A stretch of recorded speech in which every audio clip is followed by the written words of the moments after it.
Hammaga salom. O'zbekiston Dalasi kanaliga xush kelibsizlar. Bugungi videoda biz videoni nomidan ko'rganinglardek DLS Open Agent, ya'ni dinamik start agentlarini ochib ko'ramiz birgalikda. Qani ko'ramiz kimlar tushadi, kimlar yo'q. Albatta video boshlanishidan oldin Abduqodir tushishi mumkin deganlar like bosib qo'yinglar. Abduqodir umuman tushmaydi deganlar obuna bo'lib qo'yinglar. Ko'ramiz qani kimi fikri to'g'ri bo'lib chiqadi. Xo'p. Biz sizlarga hozir layfhak ko'rsataman. Abduqodir tushishi uchun bunga kirib chiqamiz.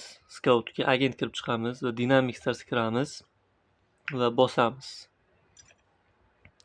Va hozir sizlarga yana Dynamic Starslar yana qanaqa qilib oddiy va oson yo'llarni olish mumkinligini ko'rsataman. Hop, bu kim? 9-raqam Qoravoy Pelemikin. Zarbasi 80. Va yana sizlarga maslahatim, o'yinchilar sizlarga yoqmagan o'yinchilar tushsa ham ular sotishga shoshilmanglar, sababi sotib olsanglar Abduqodir tushish shansi yana ham kamay ketadi. Sababi ular yana sizlarga qaytib tushaveradi. Sotib olgan o'yinchilar oxirigacha kutsanglar hammasini olishinglar mumkin va o'shanda kerak emaslarni sotib yubora olasizlar. Va bizga Williams tushdi. Statistikasi juda ham zo'r ekan, lekin 82, tezligi 80, tezlanishi 82, stamina 82. Menimcha bundan bemalol 400 chiqarsa bo'ladi. Xo'p, sizlarga maslahat yana. Xo'p, bizga yana qaysi nimalar keladi? Yaqinda o'shalarni ko'rib aytib o'taman. Xo'p, Dream Draft tugadi. Bizga 1 kundan keyin va 3 kundan keyin Olmosga Dream Draft keladi va Dynamic Agent Ways keladi. O'shalar dosiya bo'ladi yana agentlarda. Hop, ko'rdinglar bizga bugungi videoda yomon emas.